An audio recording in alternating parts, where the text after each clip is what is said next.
అత్యంత గాంభీరమైన ఆహార్యంతో ఉండే rebel star Krishnanraju గారు చేయవలసిన కొన్ని సినిమాలు సీనియర్ ఎన్టీఆర్ గారు ఎందుకు చేయవలసి వచ్చింది? అందుకు కారణం అల్లు రామలింగయ్యేనా?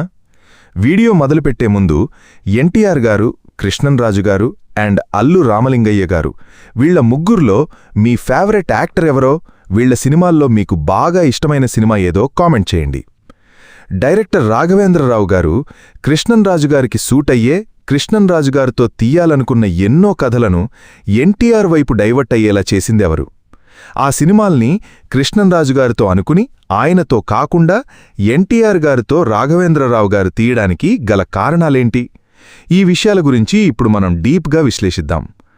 1978లో కృష్ణన్రాజు గారు హీరోగా తెరకెక్కిన కటకటాల రుద్రయ్య సినిమా తెలుగు వాణిజ్య సినిమాలకి ఒక ట్రెండ్ సెట్టర్గా నిలిచింది. అప్పటి వరకు తెలుగు సినిమా అంటే 6 పాటలు 3 ఫైట్లు అన్న ధోరణిలోనే సాగింది తెలుగు ఒక కమర్షియల్ సినిమా రూపంలో. అయితే ఆ పందాన్ని మారుస్తూ కొత్త మార్పును తీసుకొచ్చినటువంటి సినిమా విశ్వనాథ్ గారి శంకరాభరణం. ఆ సంగీతభరిత కళాత్మక చిత్రం తర్వాత ఎన్టీఆర్ లాంటి హీరోలు చేస్తున్న గజదొంగ లాంటి కమర్షియల్ సినిమాలకి మునుపటి జోరనేది బాగా తగ్గిపోయింది. దాంతో మాస్ హీరోల కమర్షియల్ సినిమా పాత పద్ధతిని మార్చుకోవలసి వచ్చింది.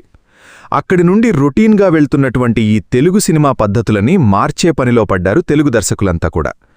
అక్కడి నుండి మొదలైనటువంటి కొత్త ట్రెండే పెద్ద వయస్సు, చిన్న వయస్సు గల హీరోల పాత్రలు స్టార్ హీరోలు చేయటం.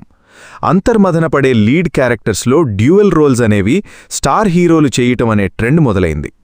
రెబల్ స్టార్ కృష్ణన్రాజు అండ్ దాసరిగారి కాంబినేషన్లో వచ్చినటువంటి 1978లో రిలీజైన కటకటాల రుద్రయ్య సినిమా నుండి ఇది తెలుగు సినిమా యొక్క బిగ్గెస్ట్ సక్సెస్ ఫార్ములాలాగా మారిపోయింది. కటకటాల రుద్రయ్య సాధించిన సంచలనమైన విజయం తర్వాత ఎన్టీఆర్ గారు చేసినటువంటి సర్దార్ పాపారాయుడు సినిమా కూడా అంతే స్థాయి సెన్సేషన్ సృష్టించి విజయాన్ని సాధించింది. అలాంటి ఫార్ములాలోనే ఆడియన్స్ ముందుకు వచ్చి ఎన్టీఆర్ గారు నటించినటువంటి అక్టోబర్ 7, 1981న రిలీజ్ అయ్యి బాక్సాఫీస్ దగ్గర బిగ్గెస్ట్ హిట్గా నిలిచినటువంటి సినిమా కొండవీటి సింహం. అయితే ఈ సినిమాకి మూలం తమిళ్లో శివాజీ గణేశన్ గారు నటించినటువంటి తంగపతకం అనే సినిమా. తమిళ్లో సూపర్ డూపర్ హిట్గా నిలిచిన ఆ సినిమా యొక్క తెలుగు రీమేక్ రైట్స్ని దివంగత నటుడు అల్లు రామలింగయ్య గారు కొన్నారు. అప్పటికే అల్లు రామలింగయ్య గారు బండ్రోతు భార్య, దేవుడు దిగివస్తే అనే సినిమాలతో నిర్మాతగా కూడా ఎదిగారు. తెలుగులో అదే కథని ఎన్టీఆర్ గారితో నిర్మించాలి అని అల్లు రామలింగయ్య గారు ఎంతగానో అనుకున్నారు. నిజానికి శివాజీ గణేశన్ గారి కెరియర్ బెస్ట్ సినిమాలన్నీ కూడా తెలుగులో రీమేక్ అయితే ఖచ్చితంగా ఎన్టీఆర్ గారే చేసేవాళ్లు. కాని ఈసారెందుకో శివాజీ గణేశన్ గారి మనసు ఒప్పుకోక ఈ సినిమాని తెలుగులో డైరెక్ట్గా ఆయనే హీరోగా అల్లు రామలింగయ్య గారి నిర్మాణంలో ఆల్రెడీ తీసేయటం అనేది జరిగిపోయింది. అదే తెలుగులోకి బంగారు పతకం పేరుతో డబ్బింగ్ అయిన తంగపతకం సినిమా. తెలుగులో కూడా ఆ dubbing cinema super duper hit అయిపోయింది. అయితే సరిగ్గా ఆ సినిమాలో మిస్ అయినటువంటి సెంటిమెంట్ అండ్ కమర్షియల్ ఎలిమెంట్సే తరువాత ఫ్యూచర్లో 1981లో రిలీజ్ అయ్యే కొండవీటి సింహం సినిమాకి ఫౌండేషన్ అయ్యాయి. అయితే ఈ సినిమాని ముందు రెబల్ స్టార్ కృష్ణన్రాజు గారితోనే తీయాలి అని టాలీవుడ్ నిర్మాతలు అనుకున్నారు. కటకటాల రుద్రయ్య లాంటి హిట్ సినిమాతో మంచి జోరు మీద ఉన్న కృష్ణన్రాజు గారితో కొండవీటి సింహం సినిమాను తీద్దామని నిర్మాత అర్జున్ రాజు గారు అనుకున్నారు. అయితే రెబల్ స్టార్ కృష్ణన్రాజు గారు రంగూన్ రౌడీ అండ్ శివమెత్తిన సత్యం లాంటి సినిమాలతో చాలా బిజీగా ఉన్నప్పటికీ కూడా అర్జున్ రాజు గారితో కొండవీటి సింహం చేస్తాను అని ప్రామిస్ చేశారు. అయితే ఈ కొండవీటి సింహం సినిమాకి మూల కథ అయినటువంటి తంగపతకం సినిమా కథని ఎప్పుడో కొన్నటువంటి అల్లు రామలింగయ్య గారు ప్రొడ్యూసర్ అర్జున్ రాజు గారిని, వద్దండి, ఈ సినిమా కృష్ణన్రాజు గారితో తీయొద్దు, ఎన్టీఆర్ గారితో తీస్తేనే చాలా బావుంటుంది, మీరింకా ఎక్కువ డబ్బుల్ని ఆర్జించొచ్చు, బాక్సాఫీస్ దగ్గర ఎన్నో రికార్డులు కూడా క్రియేట్ అవుతాయి అని చెప్పి ఒప్పించడం, డైవర్ట్ చేయించడం అనేది జరిగింది ఎన్టీఆర్ గారి వైపు ఈ కథని. NTR Vetagadu Hindi remake Nishana cinema shooting జరుగుతున్న రోజే మే 21, 1981న ఈ కొండవీటి సింహం సినిమా షూటింగ్ అనేది మొదలైంది ఎన్టీఆర్ గారి హీరోగా. అలా రాఘవేంద్రరావు గారి డైరెక్షన్లో, అర్జున్ రాజు గారి నిర్మాణంలో ముందు చిరంజీవి గారు ఒక క్యారెక్టర్ కోసం ఈ సినిమాలోనే అనుకున్నారు.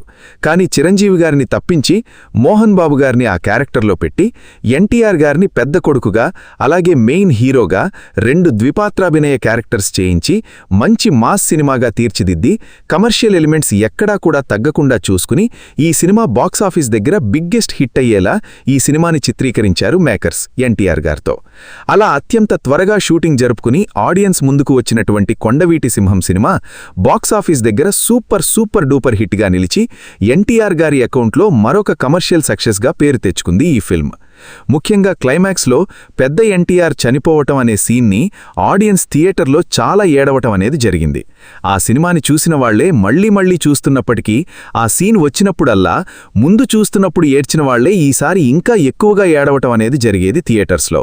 అంత ఎమోషనల్గా ఈ సినిమా ఆడియన్స్కి కనెక్ట్ అయిపోయిందంటే చెప్పొచ్చు. ఈ సినిమా ఎలాంటి ఇంపాక్ట్ని చూపించిందో ప్రేక్షకుల మనసుల మీద.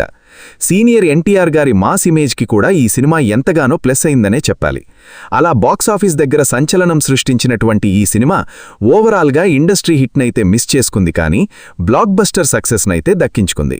అందుకు కారణం ఎన్టీఆర్ గారి అడవిరాముడు సినిమాతో ఈ సినిమాని పోల్చి చూడటం వల్ల కొంతవరకు అనేది ఈ సినిమా ఇండస్ట్రీ హిట్ ఛాన్స్ని మిస్ చేసుకున్నప్పటికీ అడవిరాముడు తర్వాతి స్థానంలో బిగ్గెస్ట్ తెలుగు హిట్ ఫిల్మ్గా నిలిచింది బాక్సాఫీస్ దగ్గర. ఈ సినిమాని చూసిన వాళ్లంతా కూడా శివాజీ గణేశన్ గారి కంటే కూడా ఎన్టీఆర్ గారే బాగా చేశారు అని చెప్పటం అనేది జరిగింది. తమిళ ప్రేక్షకులు కూడా మా శివాజీ గణేశన్ గారి కంటే కూడా తెలుగులో ఎన్టీఆర్ గారే ఈ సినిమాని బాగా చేశారు, ఈ సినిమానే నిజానికి తమిళ్లో శివాజీ గణేశన్ గారు చేసి ఉంటే బాగుండేది అని అక్కడి ప్రేక్షకులు కూడా చాలా ఫీల్ అయ్యారు అనేది వాస్తవం. అయితే కృష్ణన్రాజు గారికి దక్కాల్సినటువంటి ఈ super duper hit Allu Ramalingaiah గారి కారణంగా సీనియర్ ఎన్టీఆర్ గారికి దక్కడంతో రెబల్ స్టార్ కృష్ణన్రాజు గారు అండ్ ఆయన అభిమానులు అల్లు రామలింగయ్య గారితో ముభావంగా ఉండడం ప్రారంభించారు. అయితే అప్పట్లో రెబల్ స్టార్ కృష్ణన్రాజు గారి ఫ్యాన్స్ అండ్ అల్లు రామలింగయ్య గారి ఫ్యాన్స్ ఫ్యాన్ వార్స్ చేసుకోవడం అనేది జరిగింది ఈ కారణంగానే. ఎన్నోసార్లు కృష్ణన్రాజు గారి అభిమానులు అండ్ అల్లు రామలింగయ్య గారి అభిమానులు బహిరంగంగానే ఎన్నోసార్లు గొడవలు పడ్డం అనేది జరిగింది. ఈ విధంగా ఎన్టీఆర్ గారికి బిగ్గెస్ట్ హిట్ ఇచ్చిన సినిమాగా, ప్రొడ్యూసర్లకి ఎక్కువ లాభాలు తీసుకొచ్చిన సినిమాగా అండ్ రెబల్ స్టార్ కృష్ణన్రాజు గారి అభిమానుల మధ్య, అల్లు రామలింగయ్య గారి అభిమానుల మధ్య గొడవలు పెట్టిన సినిమాగా, ఇలా అనేక కారణాలతో ఈ సినిమా తెలుగు ప్రేక్షకుల దృష్టిలో నిలిచిపోయింది. మరి దీనిపై మీ అభిప్రాయాన్ని ఖచ్చితంగా నాతో పంచుకోండి కామెంట్ సెక్షన్లో.